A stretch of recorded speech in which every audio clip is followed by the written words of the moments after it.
ناظرین، آپ نے دجال کے بارے میں سن رکھا ہوگا کہ وہ ایک آنکھ سے کانا ہے، یعنی ایک آنکھ والا آدمی ہوگا۔ آئیے آپ کو حضرت موسیٰ کلیم اللہ علی نبی جناب علیہ الصلوۃ والسلام کے زمانے کا ایک ایسا واقعہ سناتے ہیں کہ جو ایک ایسے شخص کے ذریعے سے پیش آیا جو ایک آنکھ والا شخص تھا، یعنی اس کی بھی دوسری آنکھ نہیں تھی۔ حضرت کعب الاحبار رحمۃ اللہ تعالی علیہ فرماتے ہیں کہ حضرت سیدنا موسیٰ کلیم اللہ علیہ السلام کے زمانے میں ایک مرتبہ قحط پڑ گیا، خوراکیں ختم ہو گئیں، فصلیں ہو نہیں رہی تھیں، جانوروں کے تھن سوکھنے لگے، ہر طرف خوراک کی کمی اور قحط تھا کیونکہ بارشیں نہیں ہو رہی تھیں۔ تو لوگوں نے جمع ہو کر حضرت موسیٰ کلیم اللہ علی نبی جناب علیہ الصلوۃ والسلام کی بارگاہ میں درخواست کی کہ یا کلیم اللہ، دعا فرمائیے کہ اللہ تعالیٰ بارش برسائے۔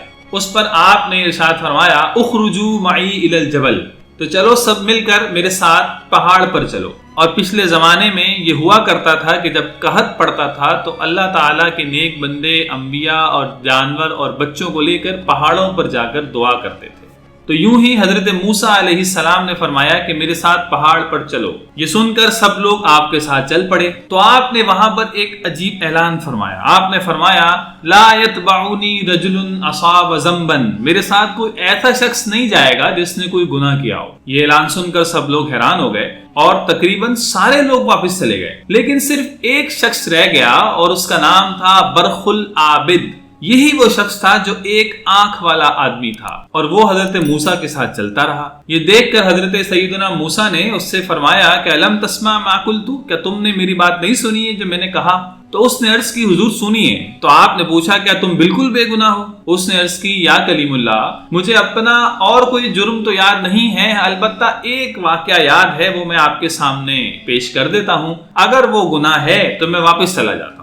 آپ نے فرمایا ما ہوا، وہ کیا ہے؟ تو اس نے کہا کہ ایک دن میں ایک راستے سے جا رہا تھا اور راستے سے جاتے جاتے درمیان میں ایک گھر نظر آیا، وہ کسی کی قیام گاہ تھی، اور میں اس راستے سے گزرتے گزرتے میں نے ایک آنکھ سے اس گھر کے اندر جھانک لیا، اور جھانکنے کے بعد میں آگے چلا گیا، لیکن آگے جا کر مجھے کسی کے گھر کے اندر جھانکنے کی وجہ سے ایک عجیب قلق محسوس ہونے لگی، اور مجھے خوف خدا بھی ہونے لگا، اور میں خوف خدا سے لرزنے لگا، اور مجھ پر ندامت غالب ہو گئی کہ مجھے یوں کسی کے گھر میں نہیں جھانکنا چاہیے تھا۔ ندامت اتنی ہوئی کہ میں نے جس آنکھ سے اس گھر کے اندر جھانکا تھا اس آنکھ ہی کو نکال کر باہر پھینک دیا۔ اب آپ ارشاد فرمائیے ان کان ھذا ذنبا رجعت، اگر میرا یہ عمل گناہ ہے تو میں ابھی چلا جاتا ہوں۔ حضرت سیدنا موسیٰ علیہ السلام نے اس کو اپنے ساتھ لے لیا۔ پھر پہاڑ پر پہنچ کر آپ نے اس شخص سے ارشاد فرمایا کہ اللہ سے بارش کی دعا تم کرو۔ اس نے دعا کی اور اس نے کچھ یوں دعا کی، یا قدوس یا قدوس، تیرا خزانہ کبھی ختم نہیں ہوتا اور بخل تیری صفت نہیں، اپنے فضل و کرم سے ہم پر پانی برسا دے۔ جب اس نے یہ دعا کی تو فوراً بارش شروع ہو گئی، اور حضرت سیدنا موسیٰ اور وہ شخص پہاڑ سے اترنے لگے تو اترتے اترتے بھیگتے ہوئے تشریف لا رہے تھے۔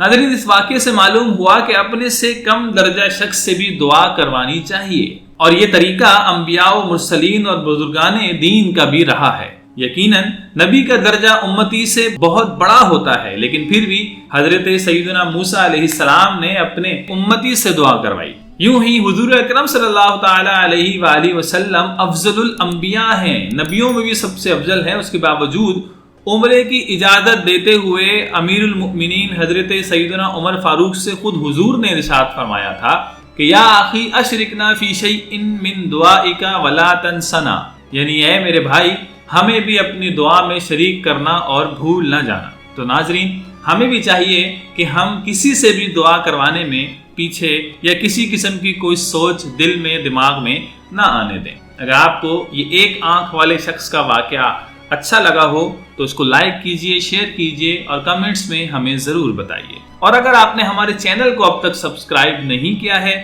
تو اس کو سبسکرائب بھی کر لیجئے اور اس کا بیل آئیکن بھی دبا دیجئے تاکہ اس طرح کی بہترین ویڈیوز آپ تک بر وقت پہنچتی رہیں۔